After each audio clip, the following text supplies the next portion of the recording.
Drei Resle habe in Garten, drei Tannen hau in Wald. Amme Summares machet warm, amme Winteres machet kalt.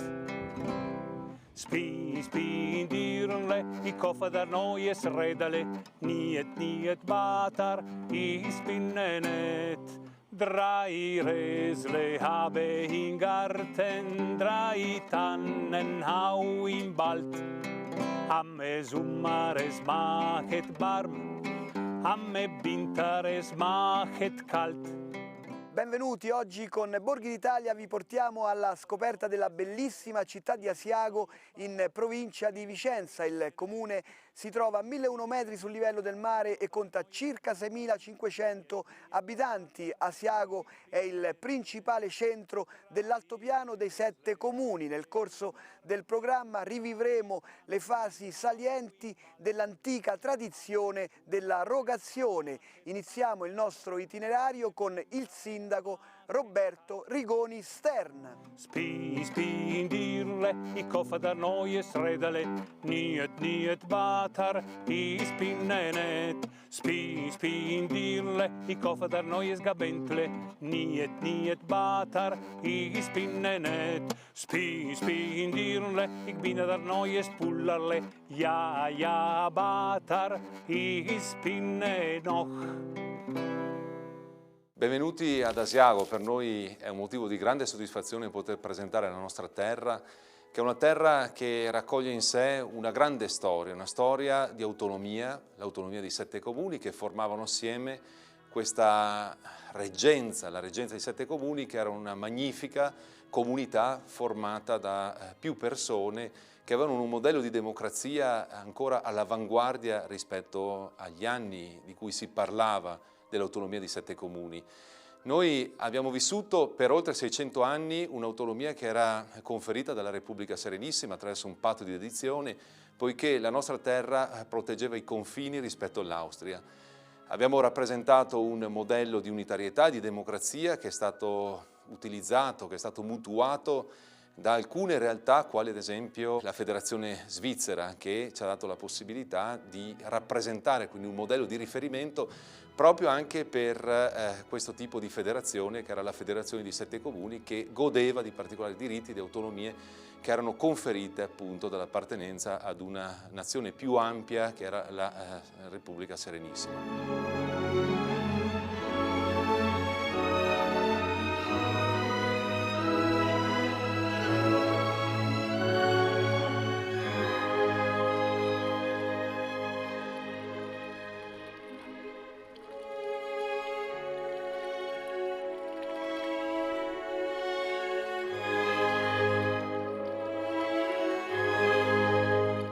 Il nostro territorio si è contraddistinto anche per vicissitudini particolarmente recenti. Noi abbiamo ricordato i 100 anni del primo conflitto mondiale, una tragedia che ha profondamente segnato il nostro altopiano, le nostre montagne. E qui si è vissuto dal primo fino all'ultimo giorno la Grande Guerra, ha prodotto grandi distruzioni. Pensate che la sede del Palazzo Municipale non era questa, è stata ricostruita dopo il primo conflitto mondiale, era a fianco del Duomo ed è stata completamente rasa al suolo. La nostra gente fu costretta a subire anche il profugato e una popolazione, una comunità venne drasticamente dissolta, salvo poi ricomporsi, sia pure parzialmente, dopo il primo conflitto mondiale. È stata una testimonianza di grande sofferenza, ma che ci lega molto all'Italia, perché noi abbiamo formato l'Italia proprio sulle nostre montagne e abbiamo avuto modo anche di far sì in questi anni che si celebrasse, si ricordasse il gesto di tanti ragazzi che sono morti sulle nostre montagne provenienti da tutta Italia. Pensate che non conoscevano neppure la lingua italiana, molti di questi non sapevano neanche dove fosse l'altopiano di Asiago, neppure Venezia, pensiamo a quelli che venivano dal sud Italia. Quindi per noi è veramente un esempio anche di italianità la nostra terra, così come un esempio di bellezza, no, e di valorizzazione del nostro ambiente straordinariamente integro dal punto di vista naturalistico. Gabriele D'Annunzio aveva definito Asiago la più piccola ma luminosa città d'Italia. Asiago Si fregia in effetti del titolo di città ed è stata la più piccola per numero di abitanti, abbiamo circa 6.500 residenti, ma lo è stata per meriti di guerra, perché è stato conferito questo titolo dal re d'Italia subito dopo il primo conflitto mondiale. È stata ricostruita ed è una città bellissima, una città che presenta molte attrazioni turistiche, ma che pone al centro della sua offerta l'integrità ambientale, un ambiente straordinariamente bello, una ricchezza anche di tradizioni, di storia e di opportunità di svago e di ricreazione. Noi abbiamo una doppia stagionalità, che è la stagionalità estiva e quella invernale. Abbiamo altre iniziative che puntano sui bambini, sulla famiglia, perché Asiago è una città che si estende nell'ambito di un altopiano che non presenta dirupi, che non ha grandi valli, che ha una immensa luminosità ed è ampiamente soleggiato, che ci permette anche di puntare su un target, cioè su una fascia di mercato rappresentata dalle famiglie.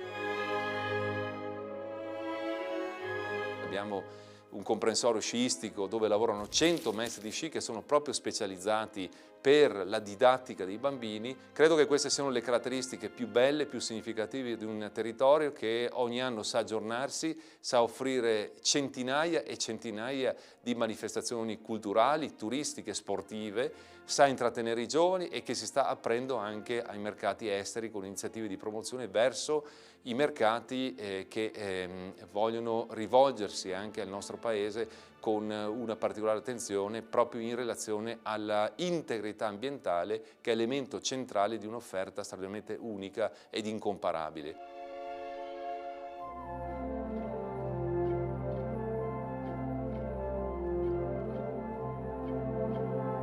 Dal 600 viene celebrata questa grande erogazione che attrae migliaia e migliaia di persone. Molti dei nostri cittadini ritornano addirittura dall'Australia, dove sono immigrati, perché è un evento fortemente radicato al territorio e alla nostra cultura. È un evento in cui i cittadini si sentono protagonisti di un'idea di sviluppo e di salvaguardia. Ecco, il tema centrale è la salvaguardia del nostro territorio, la protezione dell'ambiente e dove i cittadini si sentono proprio padroni del loro territorio. E questo è un dato che mi piace sottolineare proprio perché siamo fortemente noi asiaghesi ancorati alla nostra terra d'origine e crediamo appunto nel mantenimento di quelle che sono le tradizioni e alla necessità di salvaguardarle con un occhio che guarda avanti, proiettandole anche alle future generazioni. Ed è bello vedere camminare in una processione infinita i giovani a fianco ai meno giovani e a fianco ai loro bambini in un abbraccio ideale con una terra meravigliosamente bella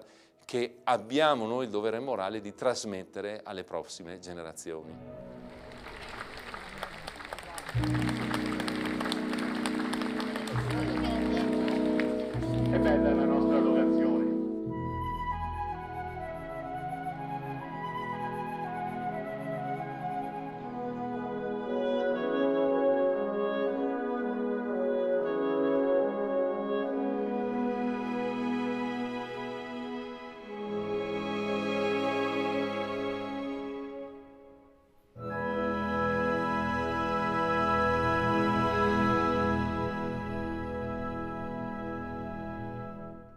Adesso nel meraviglioso Duomo di Asiago con il parroco Don Roberto Bonomo andiamo a presentare la comunità cristiana e l'antica tradizione della rogazione di Asiago.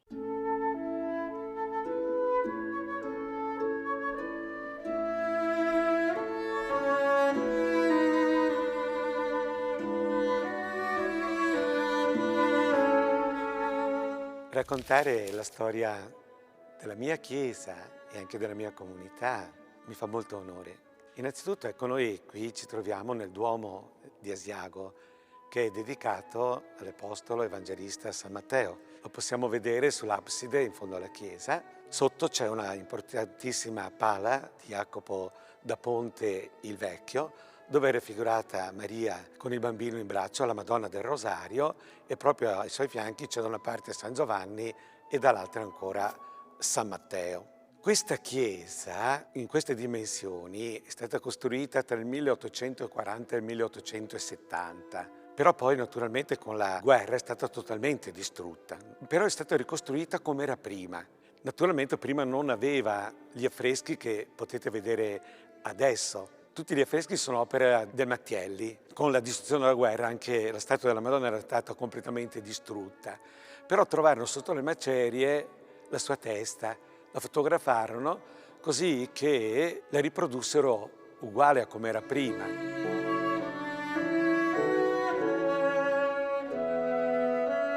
Poi, oltre alla nostra Madonna, abbiamo l'altare dedicato a Sant'Antonio e invece alla mia sinistra l'altare dedicato a San Modesto. È un dono della diocesi di Padova fatta alla comunità di Asiago per il modo con cui ha affrontato la peste del 1631 e soprattutto per il grande cuore con cui operò tra gli appestati Don Viero. Invece, continuando, abbiamo l'altare di Santa Rita.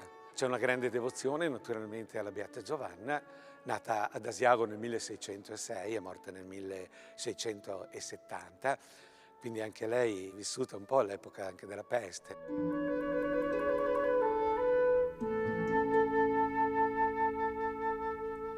La peste per noi è un riferimento molto importante perché fu allora che si fece il voto di celebrare ogni anno la grande erogazione, che tuttora permane, che forse è stata sospesa qualche anno durante la guerra. Per noi la grande erogazione è proprio l'icona della nostra comunità cristiana, dove ci si ritrova tutti, anche i paesani che abitano via oggi o gli studenti che studiano altrove, si danno tutti appuntamento in questo giorno. Ci troviamo in migliaia quassù a percorrere questo itinerario. È veramente l'icona di una comunità che ritrova la sua unità in quel giorno. Riprende il suo cammino ogni anno dietro il Cristo risorto, di cui è simbolo lo stendardo, dove la croce bianca è proprio il simbolo del Cristo risorto e il panno rosso però continua a mantenere le ferite del Cristo crocifisso. Quindi ecco, a ricordare che il Cristo che cammina con noi cammina dentro la nostra vita, dentro le nostre ferite, dentro le nostre sofferenze, e però la sua presenza ci è di grande conforto, perché noi sappiamo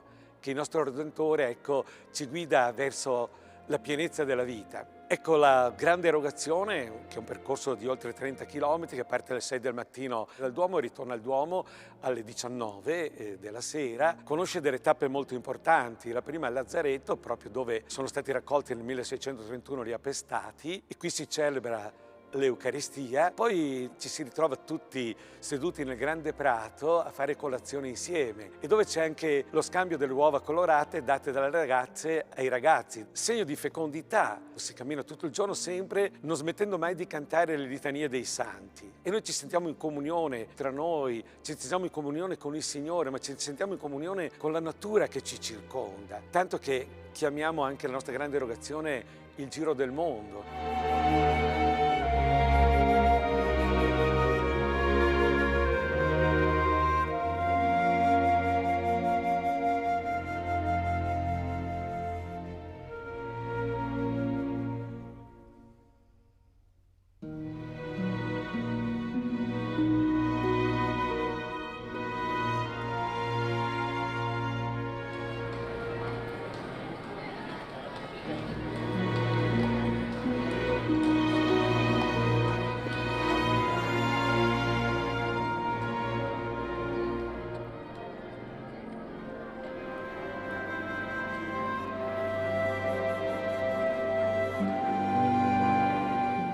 Fino ad arrivare alla sera, di nuovo ritornare nel nostro Duomo, e così qui ci troviamo anche 4-5 mila persone, fatichiamo a starci dentro tutti, e proprio qui si susseguono i canti delle litanie che soprattutto sono eseguiti da 3 cori.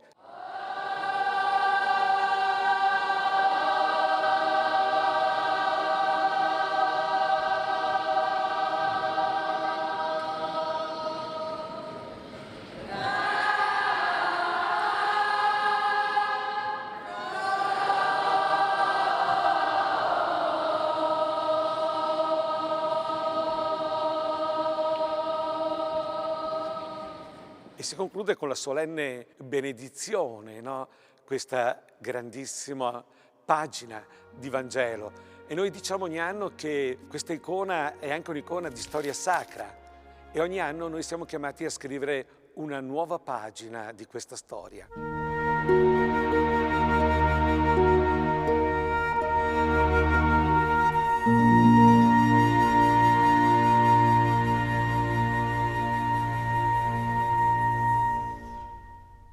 Con Sergio Vellar andiamo a scoprire i tanti prodotti tipici di Asiago e alcuni piatti della tradizione locale.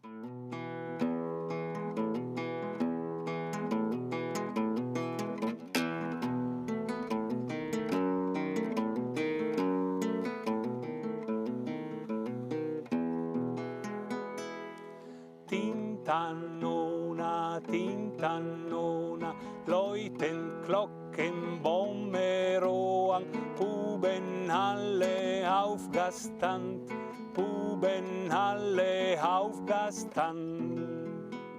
Benvenuti al ristorante Longa Laita del Golf Club Asiago. Una bellissima oasi di verde, di abetaie bellissime, di tanto spazio, dove nel nostro ristorante, grazie anche al nostro chef, abbiamo un'offerta bellissima per tutti i nostri ospiti. Un'offerta che parte essenzialmente dai prodotti del territorio. Il primo prodotto che voglio parlarvi è il formaggio di Asiago, ovviamente, che può essere fatto con diverse maniere, diverse stagionature e per diversi palati. Poi andiamo anche con gli insaccati.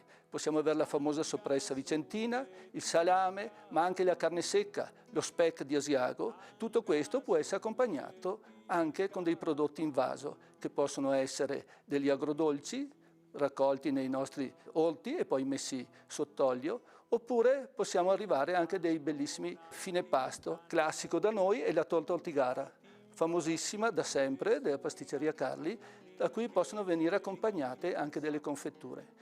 Confetture che trovano il loro luogo di vita nei nostri boschi, per cui mirtillo, lampone, tutti i nomi che poi ritroviamo anche nella nostra terminologia cimbra, per cui chenaper e così via. Tintannona, tintannona. Nocciolata, anche questa può essere accompagnata a fine pasto, e poi arriviamo anche a dei prodotti dove veramente c'è la tipicità dell'altopiano.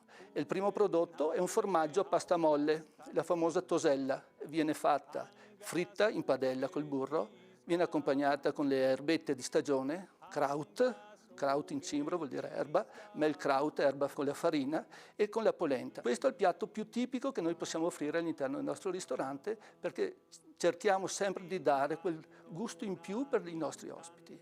Per cui la gente arriva, si trova come a casa e poi ritorna con un bellissimo ricordo del Golf Club Asiago, della nostra cucina. Tutto accompagnato con del pane fatto in casa, con tanti cereali, con farine diverse, e poi abbiamo un prodotto del territorio che è un'eccellenza. Abbiamo un allevamento di bovini allo Stato Brado, in montagna, e viene fatta la famosa costata cimbra, una costata fatta con animali allevati all'aperto, per cui sostanziosa, saporita e veramente molto buona. Tutto questo sicuramente a fine pasto ci dà un po' di pesantezza, per cui non c'è niente di meglio di usufruire dei nostri distillati, che possono essere distillati di bosco come il Cranebet oppure come l'amaro cimbro, e credo che meglio di così il ricordo di tornare a casa sia veramente, veramente piacevole. Isis palle mitartak,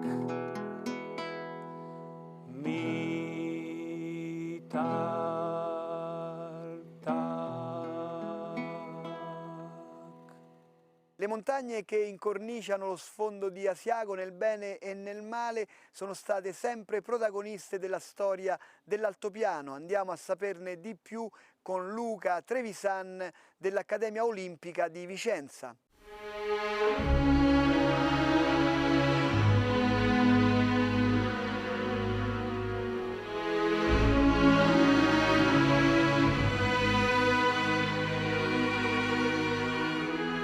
Asiago è una terra meravigliosa, con delle montagne che sono ricche di fascino e di storia. Montagne che sostanzialmente ci permettono di ricostruire il nostro passato. La fascia settentrionale dell'Altopiano era anticamente terra di confine tra la Repubblica di Venezia e l'Impero. Oggi è ancora confine, ma tra due regioni dello Stato italiano, il Veneto e il Trentino.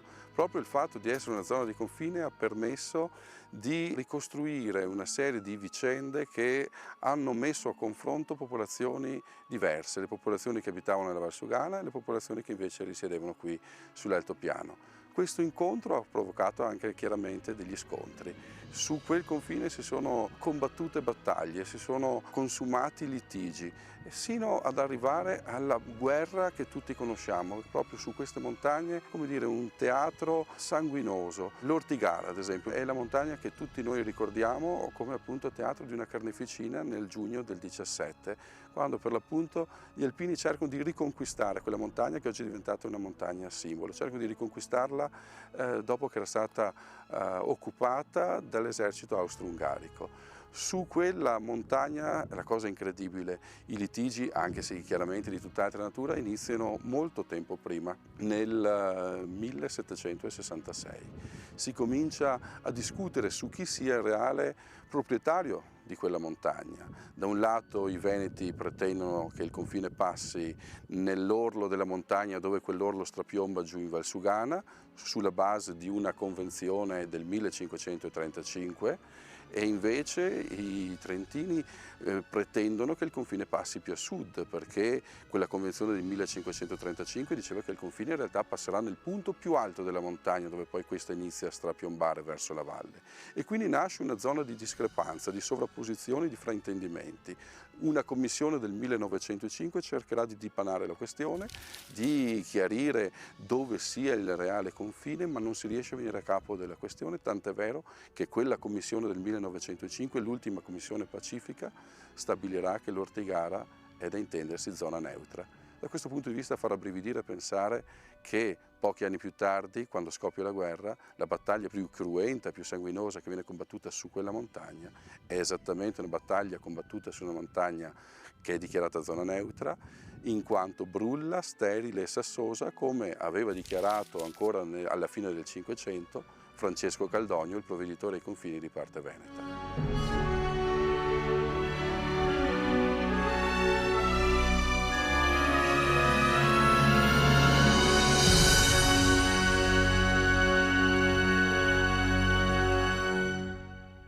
L'eccellente formaggio asiago ha reso il comune famoso in tutto il mondo. Con Fiorenzo Rigoni andiamo a visitare lo storico caseificio Pennar.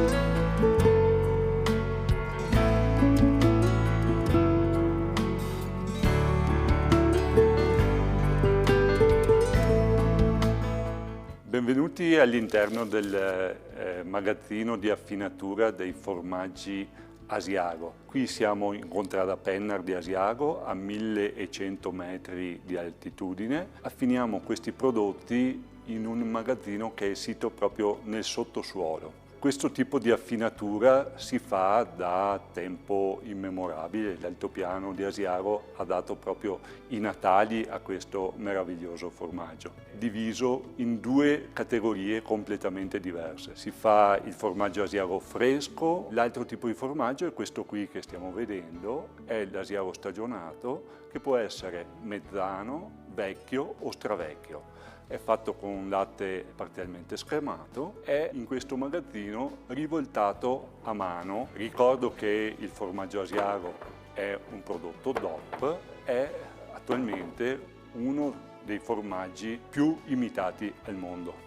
Si produceva anticamente anche con latte di pecora. Si sono fatti da sempre tanti tipi di formaggio. C'è la tosella, ad esempio, proprio tipica dell'Altopiano, un formaggio freschissimo che si cuoce, resta in fetta come una bistecca. I 7 comuni erano una piccola enclave che in base agli accordi internazionali con gli Scaligeri, poi con i Visconti e poi con la Repubblica Veneta, non pagavano dazi e tasse, e anche gli abitanti dei 7 comuni potevano esportare queste merci nella pianura veneta senza pagare dazi, però dovevano essere accompagnate da una documentazione notarile che attestava l'origine dei 7 comuni.